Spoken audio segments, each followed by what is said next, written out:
Before prisons, before courts, before the idea of human rights, there was punishment. Across the ancient world, empires rose not only through conquest but through control, and nothing revealed that control more clearly than how power responded to crime. Punishment was never just about justice.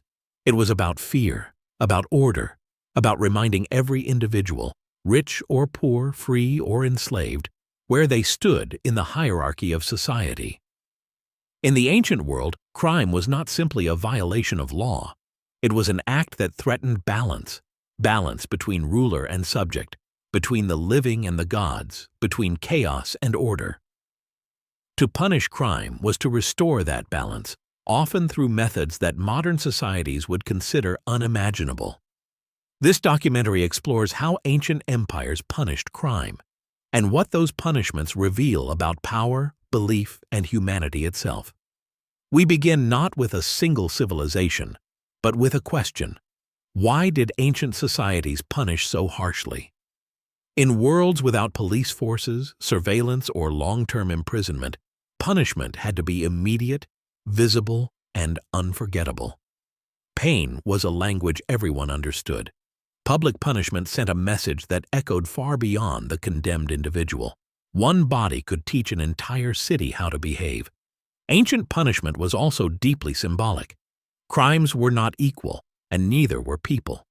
Social class, gender, citizenship, and religious status often determined not only guilt, but the severity of the sentence.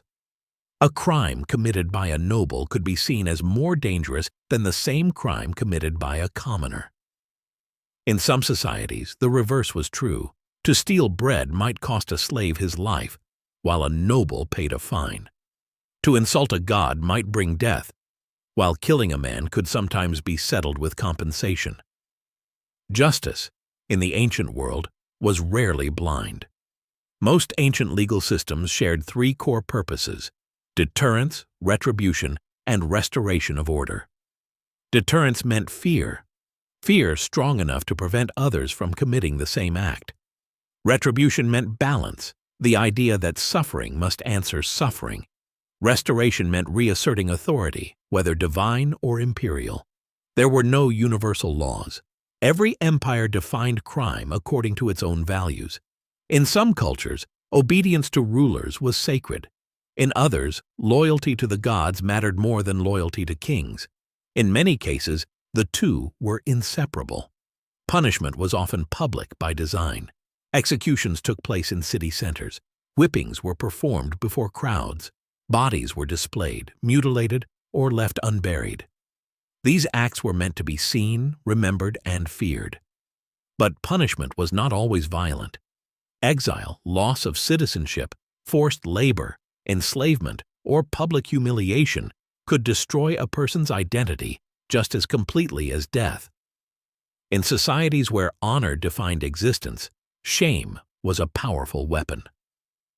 As we explore ancient empires across continents, patterns begin to emerge. Theft appears everywhere because scarcity was constant. Treason appears in every empire because power was always fragile. Religious crimes dominate societies where law and faith were one. Sexual crimes often carried extreme penalties, reflecting deep anxieties about lineage, inheritance, and social control. Yet beneath the brutality lies a revealing truth. Ancient punishment tells us how these societies understood order, what they feared, what they valued, and what they were willing to sacrifice to survive. In the Americas, punishment was tied to cosmic cycles and ritual obligation. In Europe, law became a tool of citizenship and empire. In the Middle East, divine authority shaped justice itself. Each region developed its own logic of pain. This documentary does not seek to judge ancient societies by modern standards. Instead, it seeks to understand them, to see punishment not as random cruelty, but as a system designed, enforced, and believed in by millions. Because the story of punishment is also the story of civilization. It is the story of how humans attempted to control one another long before the modern state existed, how fear became law, how justice became spectacle, and how power made itself visible on the human body. In the segments that follow, we will move across continents and centuries, beginning in the ancient civilizations of the Americas, where crime was punished not only for society, but for the gods themselves. This is the history of crime and punishment before mercy had a name. Aztec justice, crime, sacrifice, and cosmic order.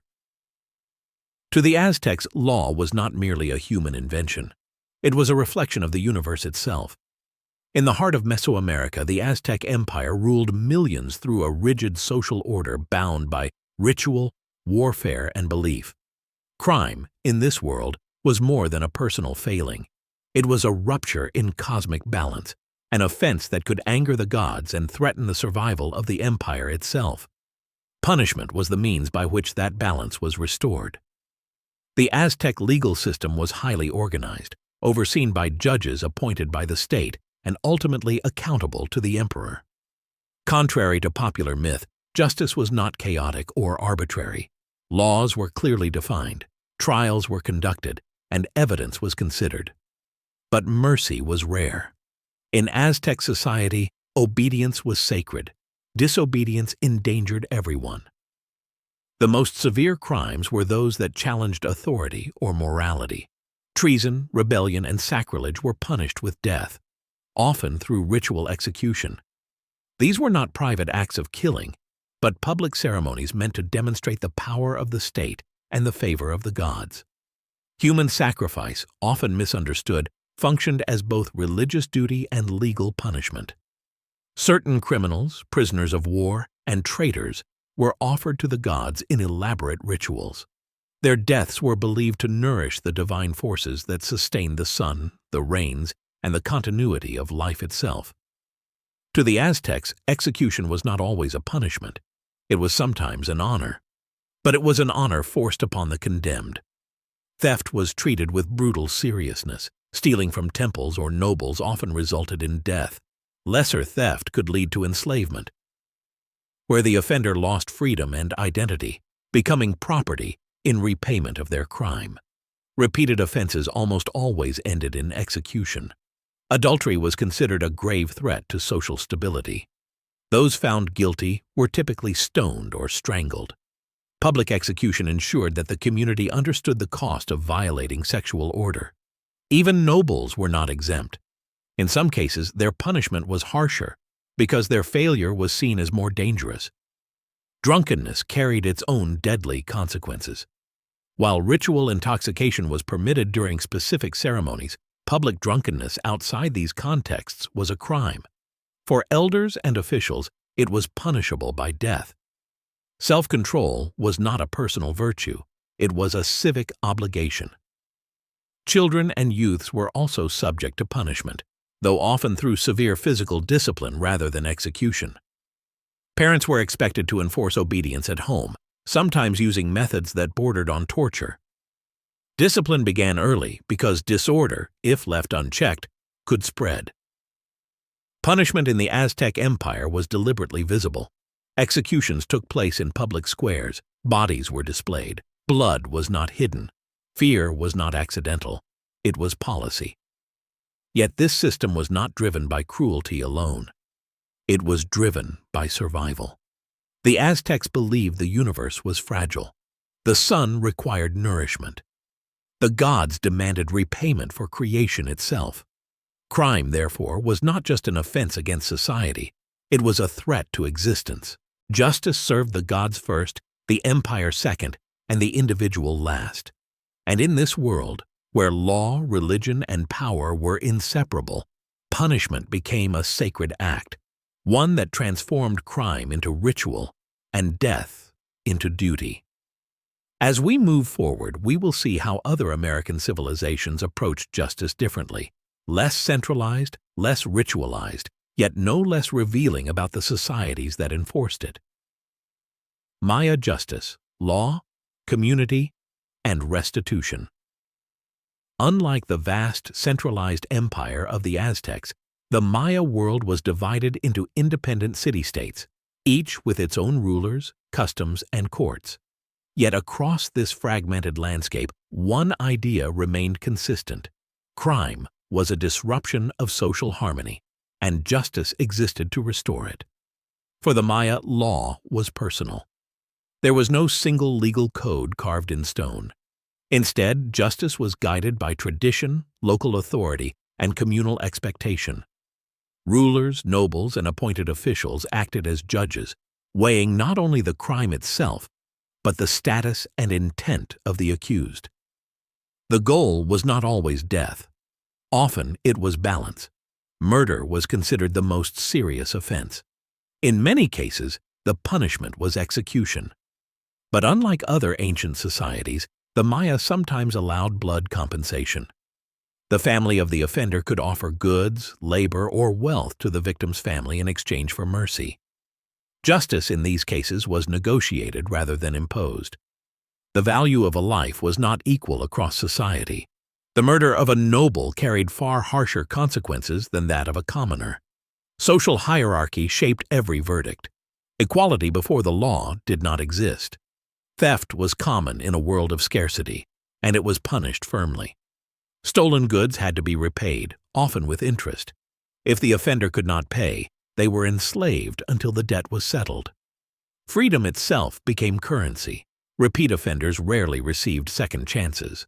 Adultery, especially when it threatened noble bloodlines, was treated severely. Punishments ranged from public shaming to execution. In some cases, husbands were permitted to decide the fate of the accused. Justice could be intimate, emotional, and irreversible. Public shame played a powerful role in Maya punishment. Offenders might be paraded before the community, marked or ridiculed. In tightly knit city-states, reputation was survival. To lose honor was to lose identity. There were no prisons in the modern sense. Punishment was immediate and visible. Justice did not wait behind walls, it unfolded before witnesses. The Maya also believed that crime had spiritual consequences. Wrongdoing disrupted not only society but the favor of the gods. While the Maya practiced ritual sacrifice, it was less commonly used as a legal punishment than in Aztec society. Justice here was more pragmatic, more human. Children were disciplined harshly but rarely executed. Elders and nobles, however, were often judged more strictly. Authority demanded example. Failure at the top risked disorder below. Maya justice reveals a society deeply concerned with stability rather than terror. Law functioned as social repair, not constant intimidation. Yet this did not make it gentle. Enslavement, execution, and humiliation were ever-present threats. The difference lay in purpose. Where the Aztecs punished to satisfy gods and empire, the Maya punished to preserve community. But as we move across the Atlantic into ancient Europe, we will encounter a new idea, one that reshaped punishment forever: the concept of the citizen. Ancient Greece, law, shame, and exile. In ancient Greece, punishment was inseparable from identity. To be Greek, especially to be a citizen, was to belong to a political community bound by law, honor, and public judgment. Crime was not merely a violation of rules, it was a betrayal of the city itself. Unlike many earlier societies, Greek justice was debated, argued, and witnessed. Law was no longer only the will of rulers or gods, it was shaped, contested, and enforced by citizens. Yet this did not make it merciful. In Athens, the legal system relied heavily on public participation. Large citizen juries decided guilt and punishment. There were no lawyers in the modern sense.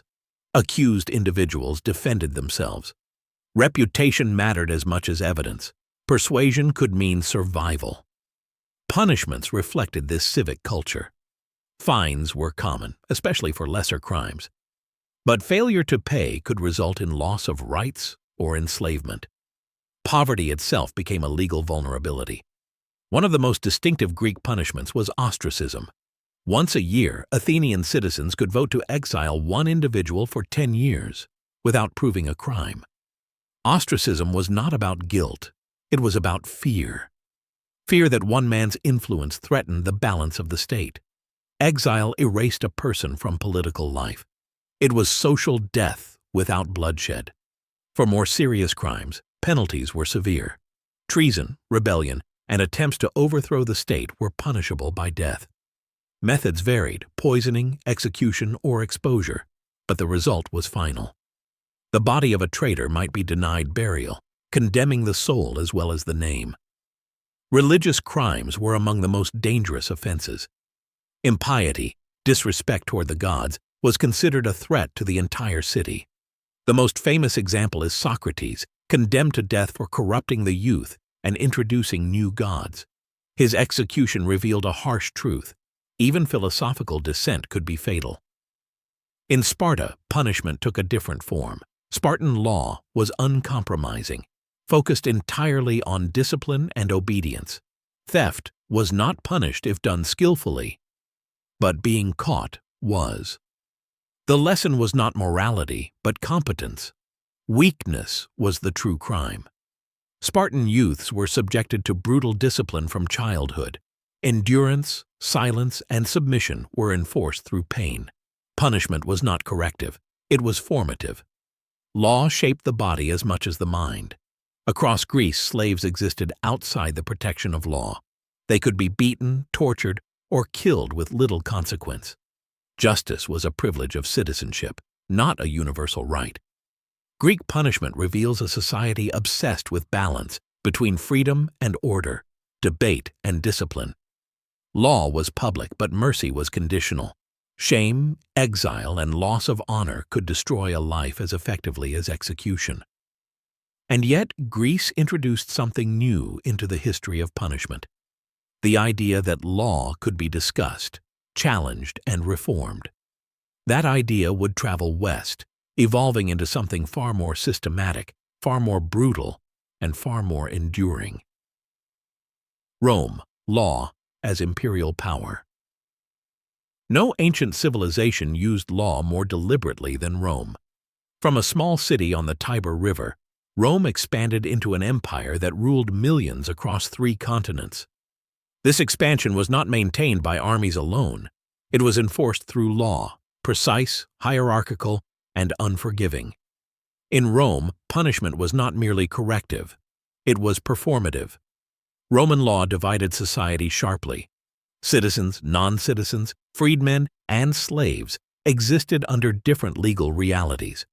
The same crime could lead to vastly different outcomes depending on one's status. Equality before the law was a concept Rome never claimed to uphold. For Roman citizens, punishment often avoided physical mutilation. Fines, confiscation of property, exile, or forced labor were common. Loss of citizenship was one of the gravest penalties, stripping a person of legal identity and protection. For non-citizens and slaves, punishment was brutal and absolute. Slaves could be beaten, tortured, or executed at the will of their owners. Collective punishment was permitted. If a master was murdered, every slave in the household could be executed, regardless of guilt. Fear, not justice, maintained control. The most infamous Roman punishment was crucifixion. Reserved primarily for slaves, rebels, and enemies of the state, crucifixion was designed to maximize suffering and humiliation. Victims were displayed along roads and city entrances, left to die slowly in full view of the public. It was not simply execution, it was a warning. Rebellion was the ultimate crime in Rome. Those who challenged imperial authority faced mass execution, enslavement, or public slaughter. After the revolt led by Spartacus, thousands of captured slaves were crucified along the Appian Way. Rome answered defiance with spectacle. Another common punishment was damnatio ad bestias, condemnation to the beasts. Criminals were thrown into arenas to be killed by animals before cheering crowds. Justice became entertainment. Death became ritualized violence. Roman prisons were not meant for long-term incarceration. They existed only to hold the accused before punishment. Sentencing was swift. Finality was valued more than rehabilitation. Even burial could be denied. Criminals executed for treason or sacrilege might be left unburied, ensuring dishonor in both life and death. Memory itself could be punished through damnatio memoriae, the deliberate erasure of a person's name, images, and legacy. Yet Rome believed itself lawful. Legal codes were written, studied, and exported across the empire. Courts operated with procedure and precedent, but behind this structure lay a clear truth. Law served power. Justice maintained hierarchy. Punishment preserved empire. As Rome expanded, its legal ideas spread, shaping future civilizations long after the empire itself fell. But Rome's system also revealed the limits of civic law.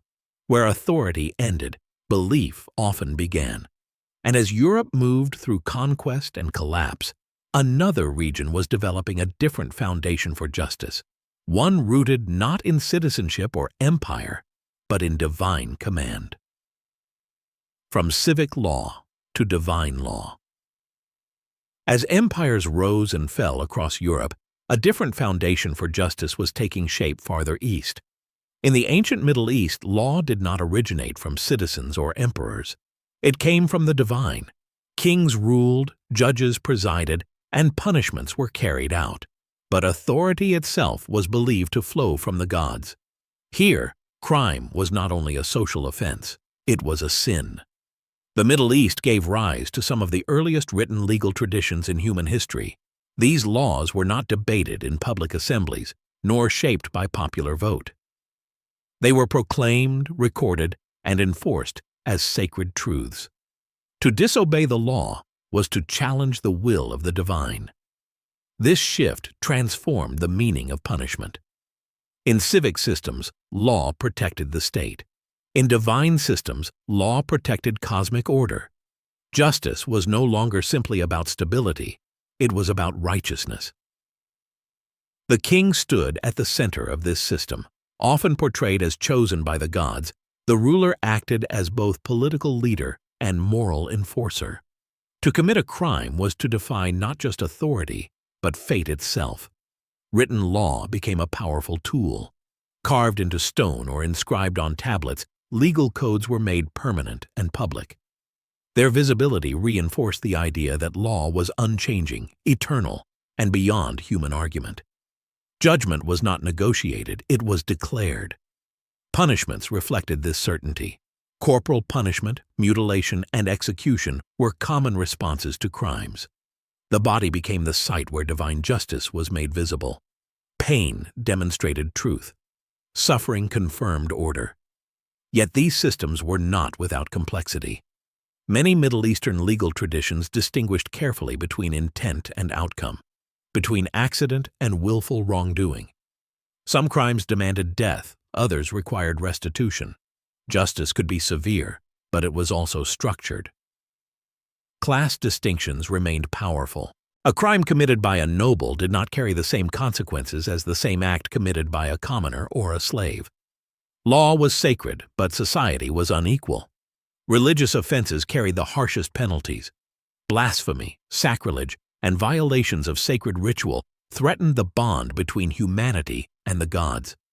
These were crimes with consequences believed to extend beyond the present, bringing famine, disaster, or divine wrath upon the entire community. Punishment, therefore, was preventive as much as punitive. To punish the guilty was to protect the innocent from divine anger. As we enter the civilizations of Mesopotamia, Israel, and Persia, we will encounter legal systems that shape the moral language of the world. Concepts like proportional justice, moral responsibility, and divine law would echo through centuries, long after the empires themselves disappeared. The story of punishment now moves into its most influential chapter. The Code of Hammurabi, law, written in stone.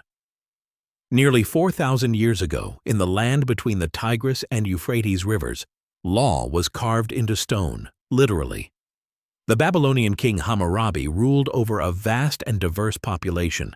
To govern it, he introduced one of the earliest and most complete legal codes in human history. Inscribed on a towering stone stele, the Code of Hammurabi declared a powerful message. Justice was fixed, public, and ordained by the gods. At the top of the monument, Hammurabi is shown receiving the law from the sun, god Shamash. The image leaves no doubt.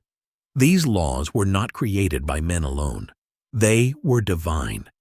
The code contained hundreds of laws covering theft, violence, marriage, trade, labor, and punishment.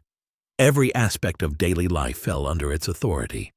For the first time, justice was standardized across an empire.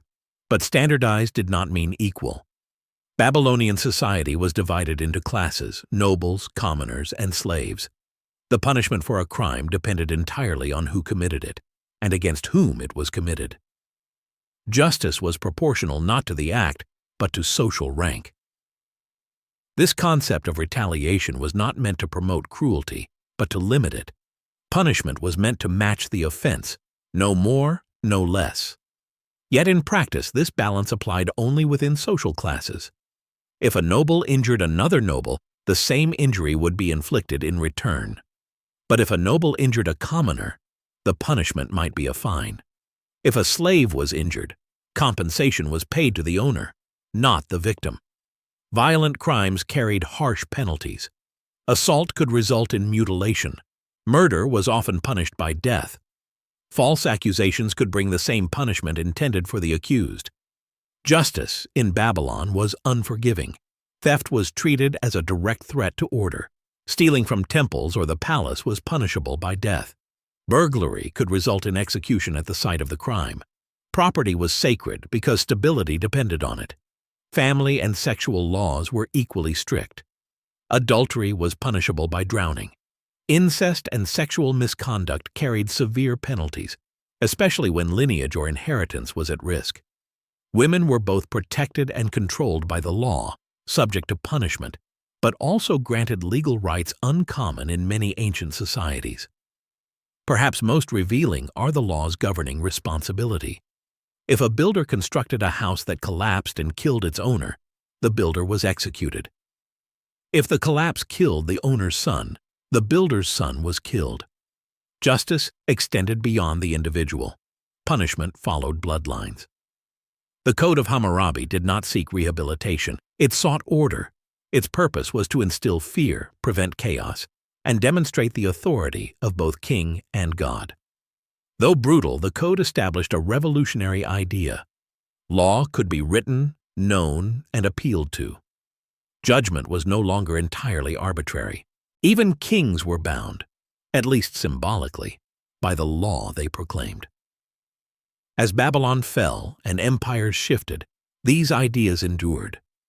The belief that justice was divinely sanctioned, morally absolute, and publicly enforced would shape future civilizations. Mosaic law, justice as covenant. For the ancient Israelites, law was not simply a system of punishment. It was a sacred agreement. According to tradition, the laws of Israel were given directly by God, forming a covenant that bound an entire people to divine authority. Obedience was not optional. It was the foundation of identity, survival, and moral order. Crime, therefore, was more than wrongdoing. It was a breach of faith. Unlike imperial codes carved to glorify kings, Mosaic law emphasized moral responsibility. The law applied to rulers and subjects alike, at least in principle. Even kings were subject to divine judgment. The commandments governed every aspect of life: worship, family, property, sexuality, and justice. Law and religion were inseparable. Some crimes demanded death. Murder, adultery, blasphemy, idolatry, and certain sexual offenses were punishable by execution, often by stoning. These acts were believed to contaminate the community and invite divine punishment if left unaddressed. Execution was communal. The participation of witnesses and elders reinforced the idea that justice belonged to the people under God's authority, not to a distant ruler. Punishment was meant to purge evil and restore holiness. Yet Mosaic law also introduced limits. The principle of life for life, eye for eye, tooth for tooth was intended to restrain vengeance, not encourage it. Punishment was to be proportional. Excessive cruelty was forbidden. Unlike many ancient systems, theft was rarely punished by death. Instead, offenders were required to make restitution, often paying multiple times the value of what was stolen. Justice aimed to repair damage, not simply destroy the offender. False testimony was treated as a serious crime.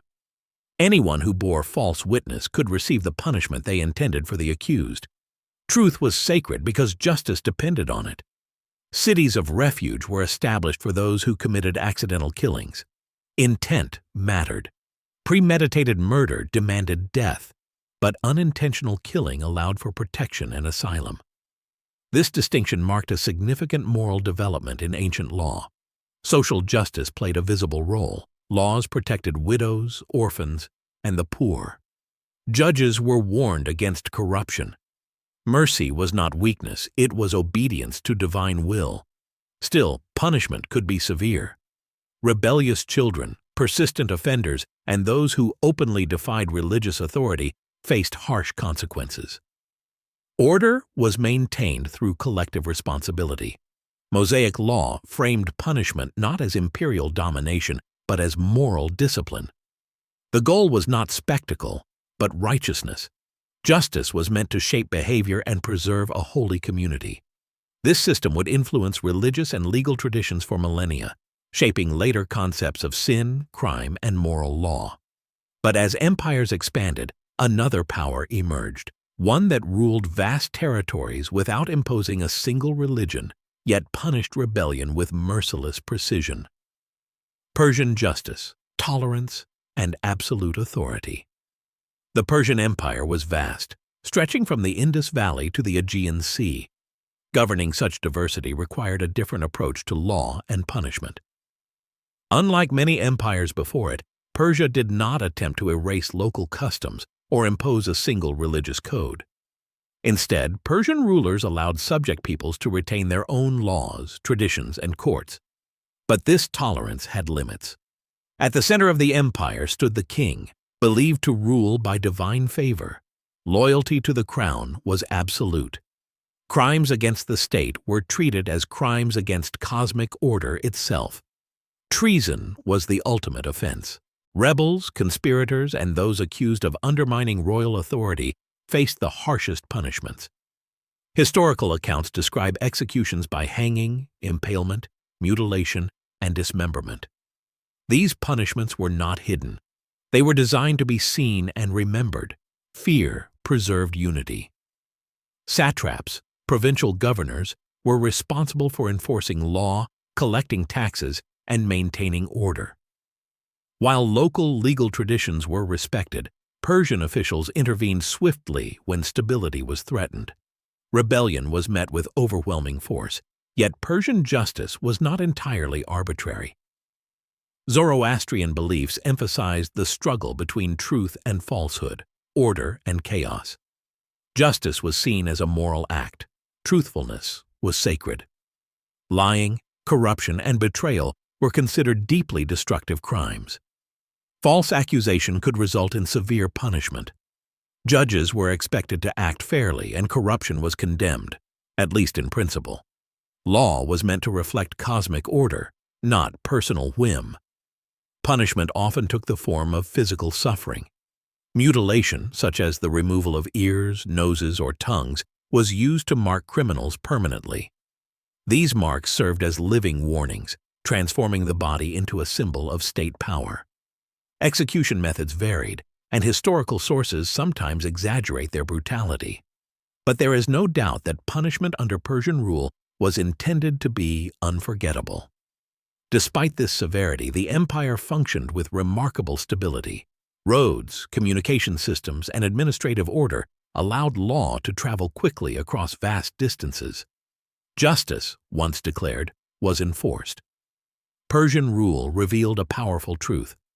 Tolerance could coexist with terror. Cultural freedom was permitted, but political defiance was annihilated. As Persia eventually gave way to conquest and transformation, its legal philosophy left a lasting imprint. Authority, morality, and punishment were woven together into a system that balanced pragmatism with fear.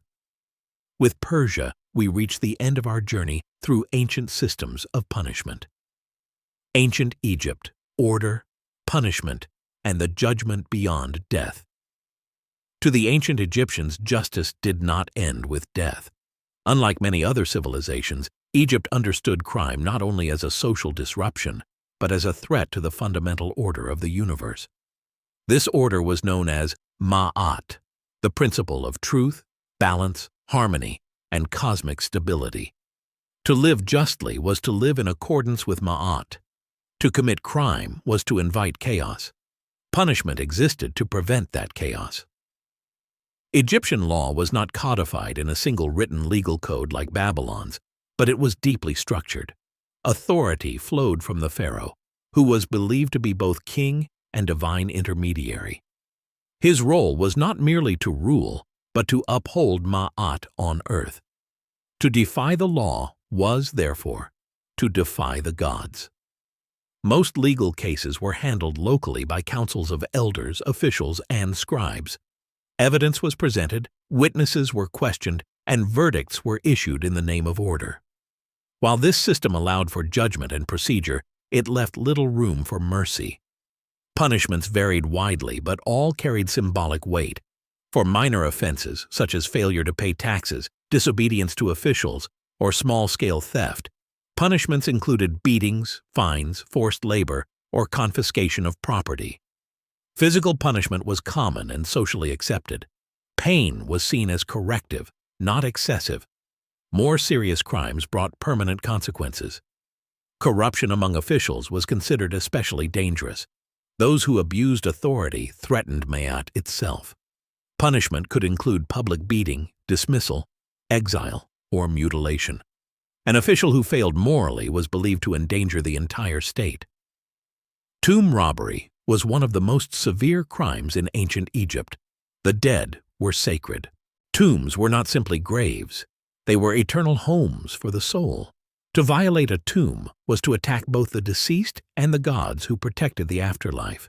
Those convicted of tomb robbery faced execution, mutilation, or impalement. Confessions were often extracted through torture, yet death was not the worst punishment. To the Egyptian mind, the greatest fear was not dying. It was being denied eternity. Criminals could be denied proper burial, preventing their soul from passing safely into the afterlife. This punishment erased a person not only from society, but from existence itself. Mutilation carried similar meaning. The removal of ears, noses, or tongues marked criminals permanently. These visible signs served as lifelong warnings to others. The body became a living record of wrongdoing, a public reminder of justice enforced.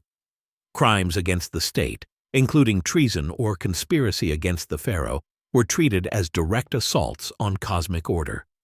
Punishments were swift and final. Execution ensured that chaos could not spread. But Egyptian punishment extended beyond earthly courts. In death, every individual, king and peasant alike, faced a final judgment.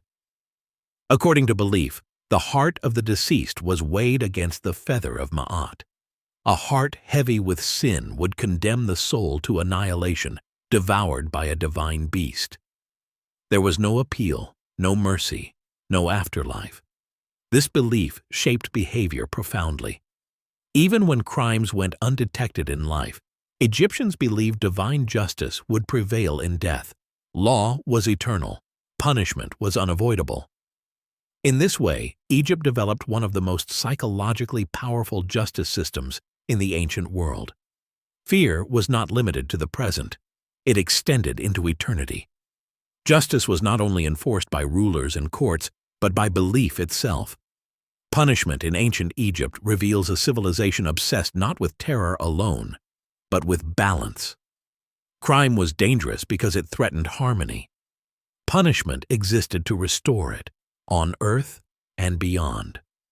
As we move forward, we will see how other civilizations understood justice differently. Some relied on karma, others on collective shame, others on absolute authority. But Egypt stands apart in one crucial way. Here, justice never ended.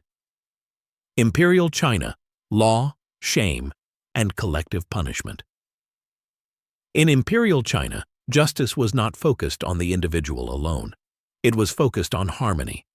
For centuries, Chinese rulers believed that order in the state depended on order within the family, and order within the family depended on obedience.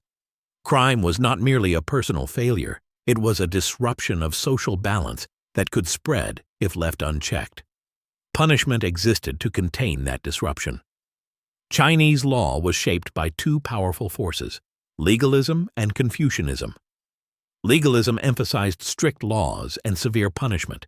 Confucianism emphasized morality, hierarchy, and shame. Together, they produced one of the most disciplined and enduring systems of justice in history. The emperor stood at the center of this system. He ruled by the mandate of heaven, a divine approval that could be withdrawn if chaos prevailed. Crime, therefore, was a political threat as much as a moral one. Laws were written, detailed, and relentlessly enforced. Crimes such as theft, fraud, disobedience, and corruption were punished with precision. Penalties included beatings with bamboo rods, forced labor, imprisonment, mutilation, and execution. Severity increased with repetition and intent. One of the most distinctive features of Chinese punishment was collective responsibility. Families, neighbors, and even entire villages could be punished for the crimes of one individual. This system ensured that everyone had a stake in preventing wrongdoing. Fear became communal. Silence became dangerous. Collective punishment reached its most extreme form in cases of treason. Those accused of conspiring against the emperor faced not only execution, but the destruction of their entire family line. Parents, children, siblings, and extended relatives could be killed or enslaved. This was not excess, it was policy. The purpose was absolute deterrence. Shame was as powerful as pain. Public humiliation, forced confession, and degradation were used to destroy social standing. Being marked as criminal could ruin not only an individual's life, but their descendants' futures. Honor, once lost, could rarely be restored. Mutilation was used to permanently mark offenders. Tattooing the face, cutting off noses, feet, or hands, and branding were common punishments. These marks served as lifelong warnings, turning the body into a living record of crime. The criminal carried the law wherever they went. Execution methods varied, from beheading to strangulation. Some punishments were deliberately prolonged. The state demonstrated not only its power to kill, but its power to decide how. Despite this severity, Chinese justice was deeply moralized. Officials were expected to act with righteousness. Corruption was condemned. Judges who abused their authority could themselves be punished. Law was not meant to be arbitrary, it was meant to enforce moral order. Children were disciplined harshly, but elders were often judged more strictly. Authority demanded example. Failure at the top threatened the entire system. Imperial Chinese punishment reveals a civilization obsessed with stability. Law existed to prevent chaos, even at the cost of individual suffering.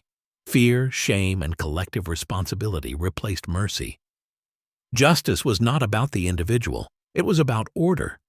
As we move forward, we will step away from individual civilizations and examine the crimes that terrified all ancient societies, crimes so dangerous that nearly every empire answered them with extreme punishment. Next, we explore the ultimate offense: treason. Treason, the ultimate crime. Across the ancient world, one crime inspired more fear than any other. Not murder, not theft, not even sacrilege. The greatest crime was treason. Treason threatened the foundation of every ancient society: authority. To challenge the ruler, the state, or the divine order was to invite chaos. And chaos, to ancient empires, was more dangerous than death. This is why treason was punished more severely than almost any other offense. In Rome, treason was known as maiestas, an offense against the majesty of the state. Those accused could be executed, exiled, or erased from memory itself. Property was confiscated, families were ruined, names were removed from records, statues destroyed, and histories rewritten.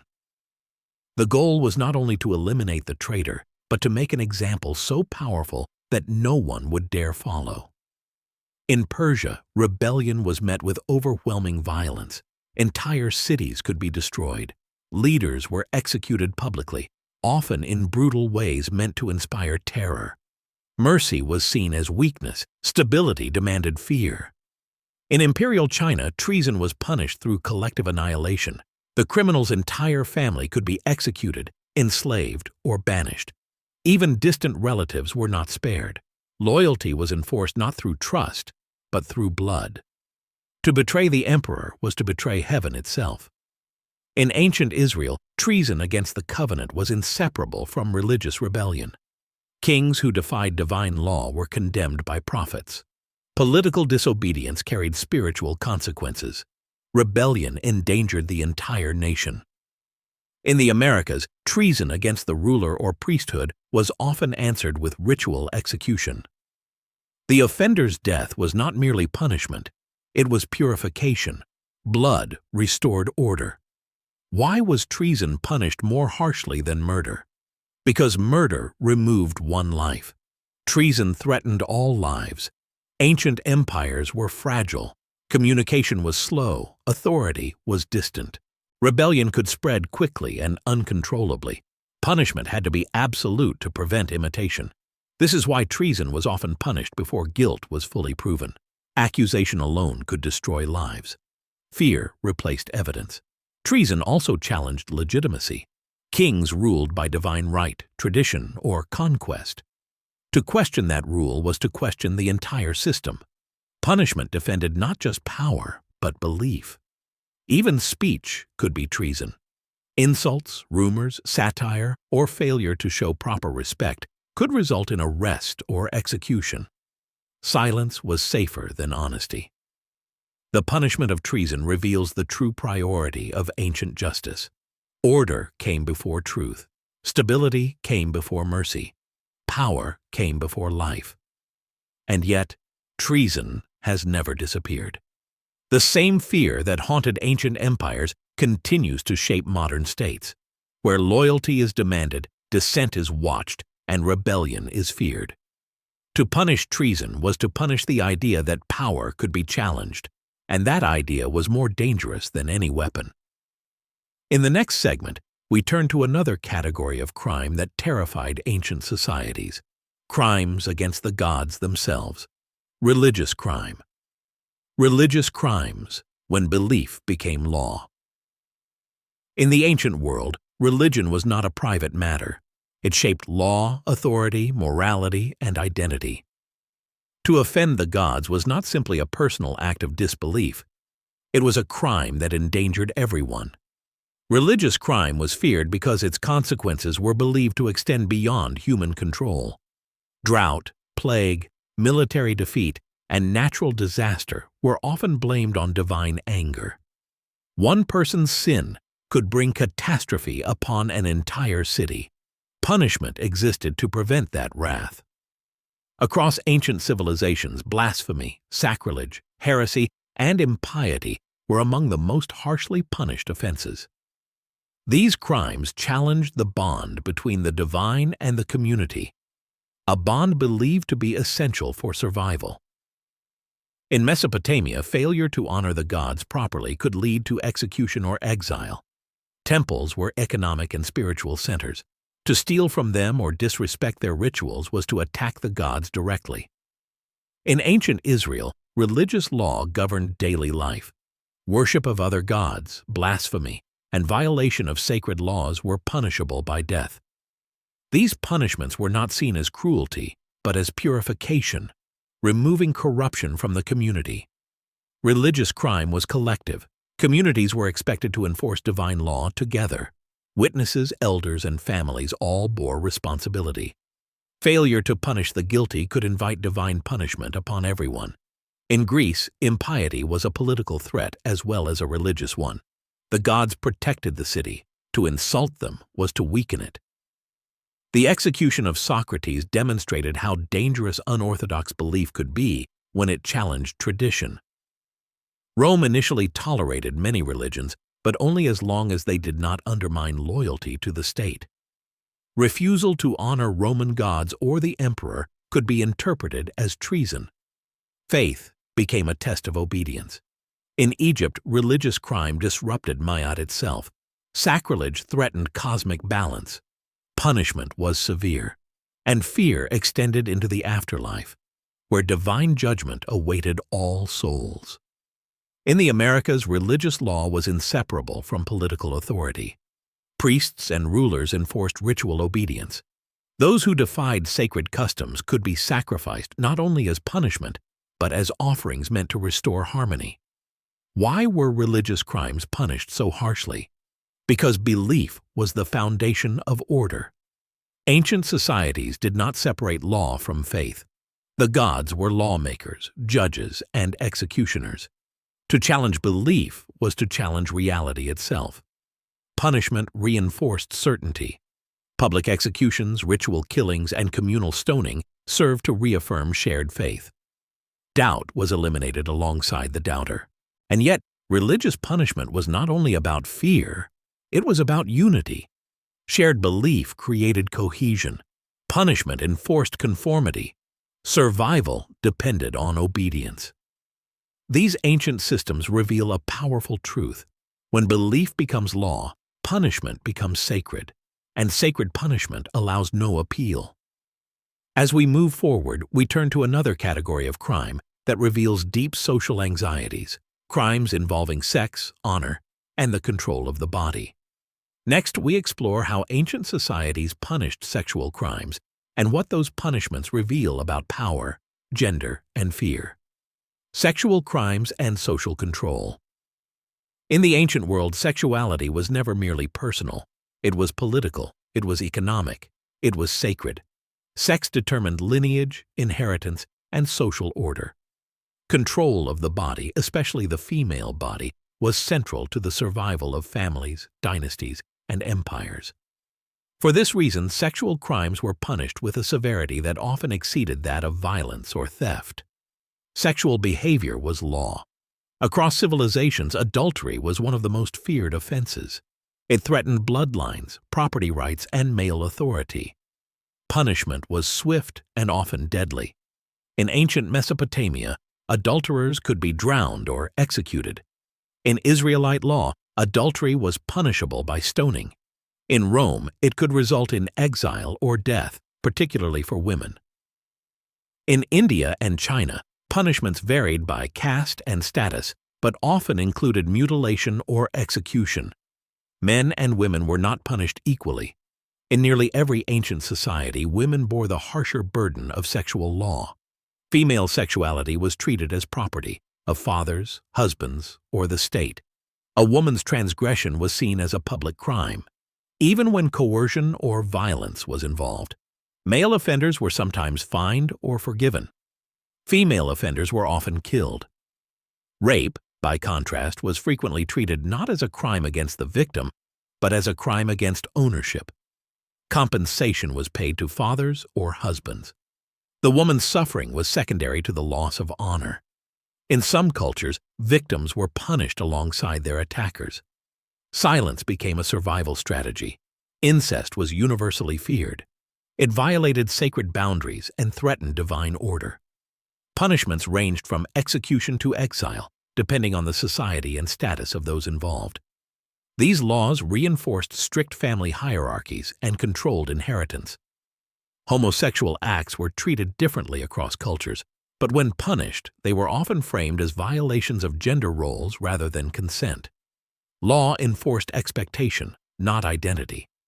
Public punishment was common. Those accused of sexual crimes were shamed, exposed, or executed before crowds.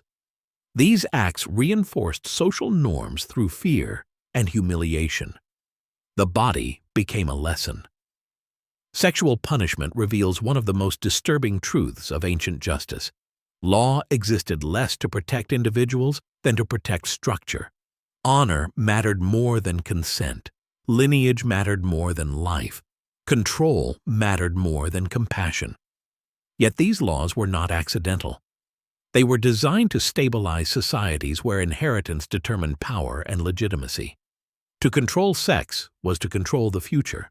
As we move forward, we now turn from the crimes themselves to the methods used to punish them, methods designed not only to kill or injure, but to terrify entire populations. Next, we examine execution as spectacle. Execution as public spectacle. In the ancient world, execution was never meant to be quiet. Death was not hidden behind walls or carried out in secrecy. It was displayed, carefully staged, publicly witnessed, and deliberately unforgettable. Execution was not only punishment for the condemned, it was instruction for the living. Pain was policy. Across civilizations, public execution served a single purpose: deterrence through fear. One death, properly displayed, could control thousands. In ancient Rome, execution reached its most theatrical form. Criminals, slaves, and rebels were killed in arenas before roaring crowds. Crucifixion lined roads and city gates, forcing travelers to walk past dying bodies. The message was unmistakable: this is the price of defiance. Crucifixion was designed to humiliate as much as to kill. Victims were stripped naked, displayed for days, and denied burial. Death came slowly through exhaustion, suffocation, and exposure. Rome demonstrated not just its power to kill, but its power to dominate the human body. In Mesopotamia and Persia, execution emphasized authority. Hanging, impalement, and beheading were performed publicly. Bodies were sometimes left on display as warnings. Justice was meant to linger in memory long after death. In ancient Israel, executions such as stoning were communal acts. Witnesses and members of the community participated.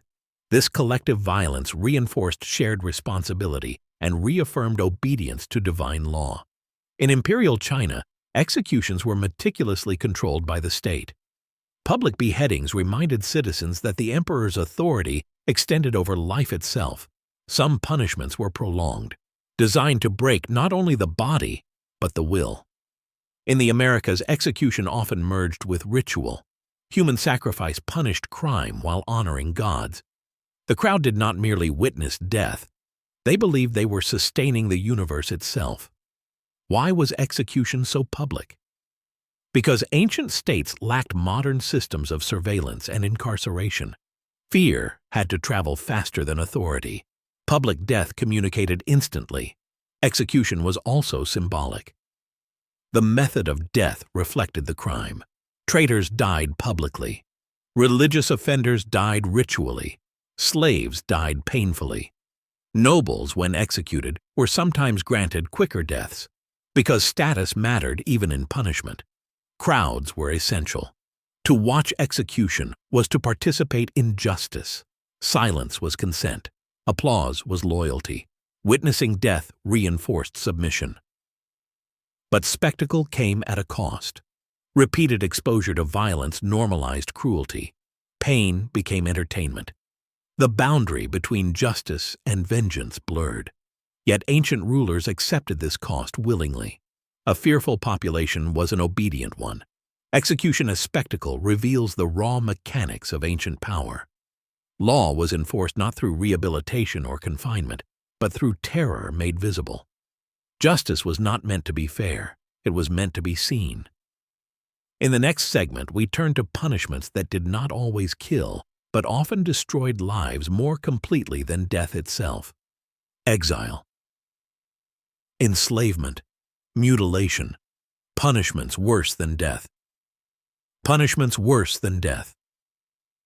In the ancient world, death was not always the harshest sentence. For many, survival itself became the punishment. While execution ended suffering, non-lethal punishments extended it, sometimes for a lifetime. These penalties stripped away identity, freedom, honor, and belonging. They ensured that the condemned lived on as reminders of state power. Exile was one of the most devastating punishments. To be exiled was to be erased. In societies where identity was rooted in family, land, and citizenship, banishment meant social death. The exile lost protection, status, and often the means to survive. They became strangers everywhere, unwanted and vulnerable. In ancient Greece, exile removed political existence. In Rome, it meant confiscation of property and loss of legal rights. Return was forbidden. Memory itself was meant to fade. Enslavement was another punishment feared above death. Criminals unable to pay fines or restitution were sold into slavery. Freedom, the core of identity, was taken permanently. The enslaved could be beaten, branded, or killed without consequence. Punishment did not end with sentencing. It continued daily. In many societies, enslavement extended to families. Children inherited punishment for crimes they did not commit. Justice was generational. Mutilation was designed to mark. Hands were cut off for theft. Noses and ears were removed for disobedience or adultery. Tongues were cut out for speech crimes. These punishments transformed the body into evidence. The criminal could never hide their past. The mark was the message. Every public appearance reinforced fear. The body became law, walking among the living. Forced labor punished through exhaustion. Criminals were sent to mines, quarries, construction projects, or agricultural estates. Death often came slowly through disease, starvation, or collapse. Survival was uncertain. Escape was rare. Public humiliation completed the punishment. Offenders were paraded, shamed, mocked, or displayed in degrading positions. In honor-based societies, shame destroyed social existence. Reputation once lost could never be restored. These punishments shared a common goal: deterrence without mercy. They removed the criminal from society while keeping them visible. They reminded others that punishment did not always end quickly. Sometimes it followed you until death. Ancient justice understood something deeply human. Fear of prolonged suffering is stronger than fear of death. Non-lethal punishment preserved control more effectively than execution. It created living warnings, bodies and lives permanently altered by law. As we move into the next segment, we confront an even deeper form of punishment, one that did not target the body alone, but memory itself. The punishment of identity. Punishing memory and identity. In the ancient world, to be remembered was to exist. Names carried power. Memory preserved honor. Legacy defined meaning beyond death. For this reason, some of the most devastating punishments did not target the body at all. They targeted identity itself.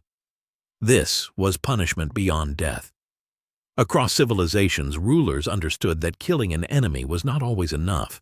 True control required erasure. To remove someone from memory was to deny them existence, purpose, and legacy. In ancient Rome, this practice was known as damnatio memoriae, the condemnation of memory. Those declared enemies of the state had their names erased from inscriptions, their statues destroyed, and their images defaced. Coins were melted, records rewritten. Families were forbidden to speak their names. It was as if they had never lived. This punishment extended beyond the individual. Descendants inherited silence. History itself became a weapon. In Egypt, criminals could be denied burial and funerary rites. Without a proper tomb or name, the soul could not survive in the afterlife. To be forgotten was to be annihilated eternally. In imperial China, the destruction of family records and ancestral tablets severed the link between generations. This was a spiritual death as well as a social one. Without ancestors, the living lost their place in the moral order. Denial of burial was widespread across cultures. Unburied bodies were left exposed, devoured by animals, or discarded without ceremony. This act stripped the dead of dignity and condemned the soul, according to belief, to unrest or oblivion. Punishment of memory also included forced renaming, branding, or social reclassification. Criminals became outcasts whose identities were permanently altered. Their former lives were erased. Why target memory? Because fear of being forgotten is more powerful than fear of pain. Ancient societies understood that humans crave continuity, connection to family, history, and meaning. To erase that continuity was to destroy a person completely. Punishing memory also protected power. By rewriting the past, rulers controlled the present. Enemies disappeared not only physically, but historically. Authority became unquestionable when opposition left no trace. Yet memory is difficult to kill. Despite these efforts, Many of those condemned to erasure survived in whispers, forbidden texts, or later histories. Punishment could destroy monuments, but not always remembrance. Still, the attempt itself reveals the depth of ancient control. Justice did not end with death. It extended into eternity. As we approach the final phase of our journey, we step out of the ancient world and into its shadow, examining how these systems of punishment shaped later societies and continue to influence modern justice. Next, we explore the transition from ancient law to medieval justice. From ancient law to medieval justice. Ancient empires fell, but their punishments did not disappear. They transformed. As Rome collapsed and new powers rose, the ancient world gave way to the medieval one. Yet the foundations of justice, fear, hierarchy, divine authority, and spectacle remained firmly in place. Medieval justice was not a break from the past. It was an inheritance. Roman law survived in fragments. In Europe, legal traditions built upon Roman concepts of citizenship, property, and authority. Written law, legal procedure, and class-based punishment endured. What changed was the source of legitimacy. Where emperors once ruled, kings now reigned. Where civic duty once mattered, faith now dominated. Christianity reshaped punishment, but it did not soften it. Crime became sin. Sin became crime. Church courts emerged alongside royal courts. Religious authorities judged heresy, blasphemy, and moral offenses. Secular rulers punished theft, violence, and rebellion. Together, they enforced a shared moral order rooted in divine will. Public punishment continued. Executions, mutilations, and public shaming remained central tools of justice. Gallows replaced crucifixion. Burning replaced sacrifice. Crowds still gathered. Fear still taught obedience. Torture became institutionalized. Interrogation through pain, long practiced in ancient systems, was refined and justified as a means of discovering truth. Confession became proof. Silence became suspicion. The body once again became the battlefield of justice. Class distinctions deepened. Nobles were often spared the worst punishments, receiving beheading instead of hanging, exile instead of execution.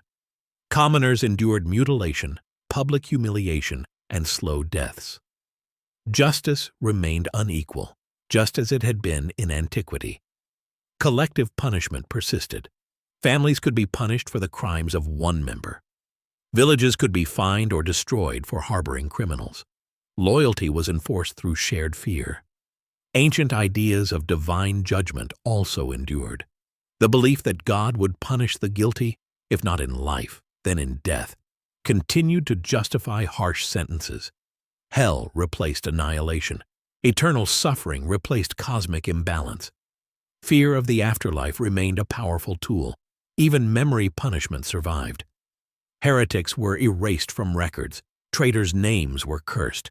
Graves were desecrated. History continued to be rewritten by the powerful. Medieval justice reveals a crucial truth. Systems of punishment change slowly. Methods evolve. Justifications shift. But the underlying logic, control through fear, remains consistent. The ancient world did not end. It adapted. As we move toward the final segments, we confront an unsettling realization.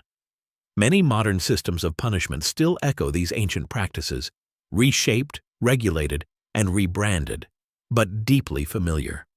Next, we examine what happens when punishment becomes systematic violence, when law itself becomes a tool of oppression. When punishment became systematic violence. There is a moment in history when punishment stops responding to crime and begins shaping society itself. In this moment, justice becomes machinery.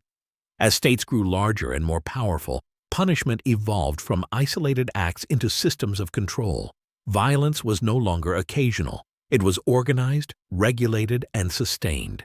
Law did not merely punish wrongdoing. It produced obedience. This was punishment as structure.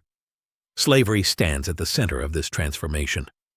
Across the ancient and medieval worlds, enslavement was both punishment and foundation. Criminals, prisoners of war, debtors, and entire populations were reduced to property. Their suffering was not a byproduct of law. It was the law. Slavery punished bodies permanently. It erased legal personhood, severed family bonds, and normalized violence. Survival depended on submission. Resistance invited torture or death. Punishment became inherited. Children were born into sentences they did not commit. Justice extended across generations, ensuring control without constant enforcement. Fear became cultural memory. Colonial punishment expanded this logic globally. Empires imposed foreign laws through brutality, whippings, forced labor, mutilation, and execution. Indigenous legal systems were dismantled. Punishment enforced not justice, but dominance. Public punishment returned with renewed force. Bodies were displayed. Violence was ritualized. Entire communities were disciplined for resistance. Law justified cruelty by redefining entire peoples as criminal. Systematic punishment relied on dehumanization. Criminals were described as dangerous, impure, or inferior. This language made violence acceptable. Once a group was labeled criminal by nature, punishment required no justification. Bureaucracy replaced spectacle, but not intent. Registers, courts, prisons, and labor systems organized suffering efficiently. Pain became predictable. Violence became routine. Justice lost its moral pretense. The state no longer punished to correct behavior. It punished to manage populations. And yet, these systems claimed legitimacy. Law codes were written. Procedures were followed. Punishment was declared lawful, necessary, and inevitable. Violence hid behind paperwork. This transformation reveals a chilling truth. When punishment becomes systematic, it stops responding to individual guilt. It begins enforcing power itself. The ancient logic survived, expanded, refined, and scaled. As we reach the final segment, we return to the present, not to condemn the past, but to confront its reflection. Because the question is no longer how ancient societies punished crime. The question is whether we ever stopped. At first glance, the modern world appears far removed from ancient punishment. Public executions have disappeared in many places. Torture is officially condemned. Law speaks the language of rights, rehabilitation, and due process. Justice claims to be impartial, humane, and rational. And yet, the shadow of the ancient world remains. We no longer crucify bodies in public squares, but we still display punishment. Mugshots circulate endlessly. Names become headlines. Reputation is destroyed in moments. Shame, once ritualized in crowds, now spreads digitally, faster and wider than any ancient spectacle. Prisons have replaced arenas. Instead of execution as warning, incarceration has become the primary tool of control. Confinement removes individuals from society, often for decades. Like exile, it erases presence. Like forced labor, it exploits time and body. Like ancient punishment, it isolates rather than heals. Class still shapes justice. Across societies, punishment remains uneven. Wealth influences outcomes. Power protects some and exposes others. The ancient hierarchy of noble and commoner has not vanished. It has transformed. The body is still marked. Though mutilation is rare, punishment continues to scar, psychologically, socially, economically. Criminal records follow individuals for life, limiting work, movement, and dignity. Survival itself becomes conditional. Collective punishment persists. Families suffer for the crimes of one member. Communities are surveilled, restricted, and targeted. Entire populations are treated as suspicious. The ancient logic of shared guilt survives in modern form. Treason has not disappeared. Dissent is monitored. Loyalty is demanded. Whistleblowers, rebels, and critics are punished, not always through execution, but through exile, imprisonment, or erasure. Memory is still controlled. History is still rewritten. Even religious punishment echoes. Though framed differently, Moral law continues to shape justice. Certain acts provoke extreme response not because of harm, but because they challenge belief, identity, or authority. What has changed is not the instinct to punish, but the language used to justify it. Where ancient empires invoked gods, modern states invoke security. Where kings claim divine right, governments claim public safety. Where punishment once taught fear openly, it now teaches compliance quietly. The question is not whether we are more advanced. The question is whether we are more honest. Ancient societies made punishment visible. They accepted its cruelty as necessary. Modern societies often hide punishment behind walls, systems, and procedures, while insisting it is just. The ancient world teaches us something uncomfortable. Punishment has always been about power. It reveals who matters, who is protected, who is disposable. To study ancient punishment is not to distance ourselves from brutality, it is to recognize its continuity. Because justice is not defined by what we claim to value, but by who we are willing to harm in the name of order. The ancient empires are gone. Their punishments are not. The body as a battlefield. Throughout history, punishment has left its mark on the human body. The body was beaten, branded, cut, confined, displayed, and erased. It became the surface upon which power wrote its authority. Long before laws were abstract ideas, they were physical experiences, felt in flesh, bone, and breath. The body was the battlefield of justice. Ancient empires understood something fundamental. Control over the body meant control over society. Fear did not need to be explained. It needed to be seen. A single punished body could discipline an entire population. Pain taught obedience. Shame taught silence. Death taught loyalty. And yet the body was never passive. Every punishment carried resistance within it. The condemned endured, survived, remembered. Even when names were erased and bodies destroyed, stories remained. Memory outlived law. This is why punishment was never only about ending crime. It was about ending defiance. From ancient America to Europe, from the Middle East to Asia, justice followed the same pattern.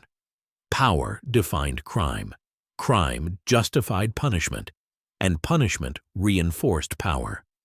Civilizations differed in belief, culture, and method, but they shared a truth.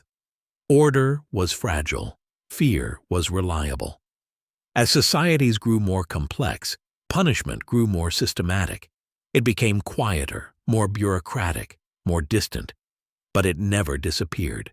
It changed its shape. The modern world did not abandon ancient punishment. It inherited it. Walls replaced scaffolds. Records replaced brands. Systems replaced spectacles. But the logic remains. Punishment still decides who belongs and who does not, whose suffering is acceptable, whose pain is necessary. To look honestly at ancient punishment is to look honestly at ourselves, not to condemn the past, but to understand the present. Because justice is never neutral, it always reflects the values of those who enforce it. And the way a society punishes tells us what it fears most. This documentary has traced punishment across empires, religions, and centuries, not to glorify cruelty, but to expose its purpose. Punishment was never only about crime. It was about power. For all the laws carved in stone and spoken by kings, ancient justice was never universal. There were voices that courts did not hear, lives that law did not protect, people who existed outside justice entirely. To understand ancient punishment fully, we must confront those who were punished without ever truly being judged. Slaves stood first among them. Across ancient empires, slaves were not legal persons. They were property. Crimes committed against them were often ignored or punished lightly. Crimes by them were answered with extreme violence. There was no presumption of innocence, only suspicion. A slave could be tortured for testimony, executed for resistance, killed without trial. Justice did not apply. Control did. Women also lived on the margins of law. Though some societies granted limited protections, women were rarely equal before the courts. Their testimony often carried less weight. Their bodies were governed by laws written by men, enforced by men, and justified by tradition or religion. When women were punished, it was often not for harm, but for disobedience. Sexual autonomy became criminal. Silence became survival. Honor became a weapon. Children, too, were not spared. In many ancient societies, children were punished as adults, or worse, punished for the crimes of their parents. Collective punishment erased innocence. Bloodline mattered more than age. Foreigners and outsiders occupied another legal void. Non-citizens, migrants, conquered peoples, and ethnic minorities were often denied the protections of law. They lived under harsher punishments, quicker judgments, and fewer rights. Justice stopped at the border of belonging. To be an outsider was to be suspect by nature. Even the poor were treated differently. Fines punished poverty more than crime. Failure to pay led to enslavement, exile, or death. Wealth bought mercy. Poverty bought pain. Ancient justice did not pretend to be equal. It was explicit about hierarchy. Law existed to protect order, not fairness. Those closest to power were safest. Those furthest from it absorbed the violence that kept the system intact. This reality forces an uncomfortable conclusion. Ancient punishment was not broken. It was working as intended. Justice functioned not as protection for all, but as enforcement for the few. It drew boundaries between citizen and slave, man and woman, insider and outsider, and those boundaries were enforced through punishment. When we remember ancient justice, we often focus on laws, rulers, and punishments. But the most revealing story lies in who was never defended. Revolt and retribution, punishing those who resisted. Every empire claimed order. Every empire faced resistance. From the moment power was imposed, it was challenged by slaves, peasants, soldiers, priests, and entire cities. Revolt was not an exception to ancient rule. It was a constant threat, and no crime was punished more violently.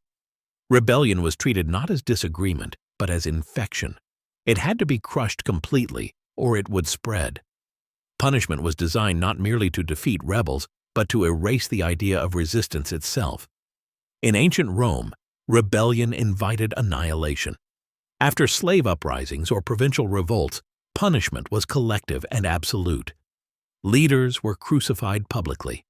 Followers were executed en masse or sold into slavery. Entire regions were stripped of rights and resources. The message was clear. Resistance would cost more than obedience ever could. In the aftermath of Spartacus's revolt, thousands of crucified bodies lined Roman roads. The executions were not hidden. Travelers were forced to see them. Rome punished not only the rebels, but the future. In imperial China, rebellion was framed as cosmic disorder. To rise against the emperor was to reject the mandate of heaven. Punishment followed the logic of purification. Families of rebels were exterminated. Villages were destroyed. Names were erased from records. The goal was silence across generations. In Persia, revolts were met with overwhelming force. Cities that resisted were razed. Leaders were executed in ways designed to terrify. Mercy was rare and strategic. Fear preserved unity across distance. In the ancient Middle East, rebellion against divine law was punished as sacrilege. Political defiance and religious offense merged. Prophets warned of destruction. Kings answered revolt with blood. In the Americas, resistance against priest kings was answered through ritual punishment. Rebels were sacrificed, displayed, or enslaved. Their deaths were framed not as executions, but as offerings restoring cosmic balance. Revolt revealed the limits of law. Legal procedure often vanished in moments of crisis. Accusation became proof. Punishment preceded judgment. Survival of the state justified everything. Rebellion also exposed the truth behind ancient punishment. Justice was conditional. Law protected order, not dissent. When power was threatened, punishment became absolute. The state revealed its true face not in peace, but in crisis. And yet, resistance never ended. Despite terror, despite annihilation, people continued to rebel. Punishment could kill bodies, but it could not extinguish defiance entirely. Every revolt left behind a memory. Every execution created a warning and a story. Ancient punishment was meant to end resistance forever. It never succeeded, because wherever power exists, resistance follows. And wherever resistance rises, punishment reveals what authority fears most. Mercy and pardon, when ancient justice hesitated. For all its cruelty, ancient justice was not entirely without mercy. Though punishment defined power, there were rare moments when restraint appeared, moments when rulers paused, sentences were reduced, and forgiveness entered the law. These moments were exceptional, but they reveal something important about ancient societies. Mercy was never a right. It was a privilege. In many ancient civilizations, mercy flowed downward from power.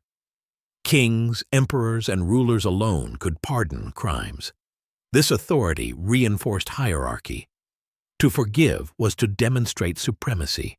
Mercy reminded subjects that their lives depended not only on law, but on the will of those who ruled.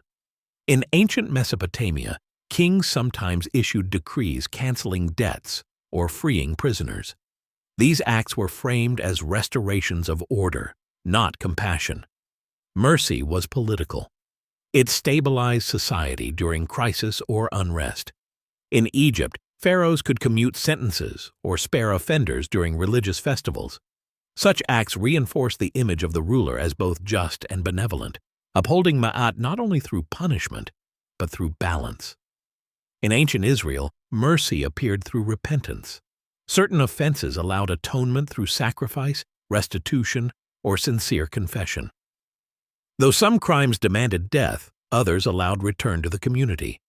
Mercy was conditional on obedience and remorse. In Greece, mercy was tied to citizenship. Courts sometimes reduced penalties for those who had served the city well. Public service, military valor, or reputation could influence sentencing.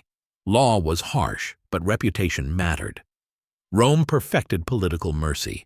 Emperors granted pardons to demonstrate authority. Mercy was theatrical. It was announced publicly, celebrated, and remembered. To be spared by the emperor was to be forever indebted to him. But mercy had limits. Slaves rarely received it. Foreigners seldom earned it. Rebels almost never saw it. Mercy was selective because justice was selective. Even when mercy appeared, it served power. It strengthened loyalty, diffused unrest, and reinforced hierarchy. Compassion without control was dangerous. Forgiveness without authority was weakness. Ancient societies feared mercy almost as much as cruelty. Too much mercy invited disorder. Too little invited rebellion.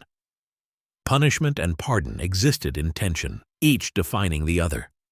These rare moments of mercy reveal a truth often overlooked. Ancient justice was not blind. It was calculating. When mercy appeared, it was because power decided it was useful. And yet, these moments mattered. They planted the idea that punishment was not inevitable, that authority could choose restraint, that law could bend, even if it rarely did. These fragile moments would echo forward in history, shaping later debates about justice, forgiveness, and humanity.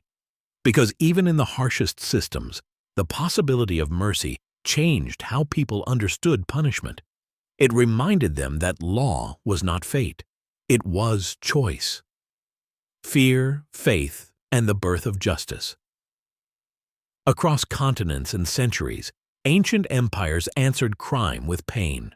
From the ritual sacrifices of the Americas to the civic courts of Europe, and from the divine laws of the Middle East to the absolute authority of empire, punishment was the language through which power spoke.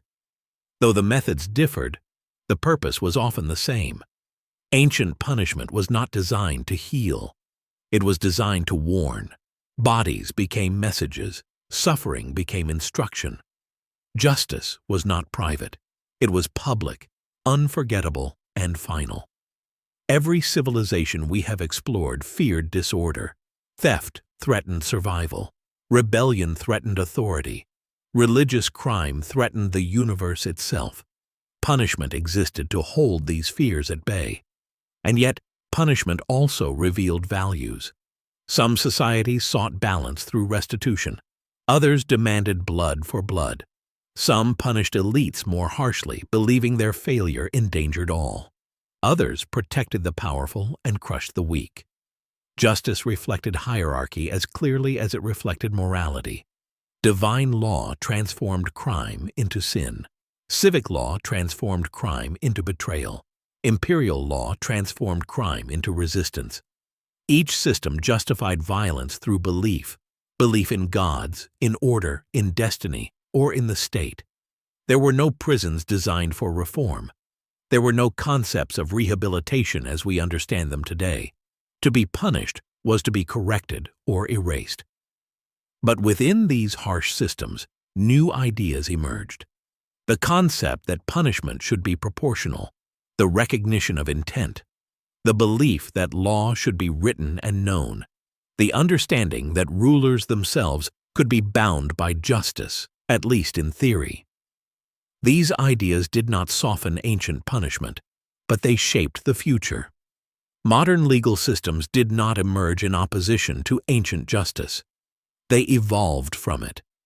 The echoes of these empires remain in our courts, our laws, and our debates about crime and punishment. To study ancient punishment is to confront uncomfortable truths about humanity.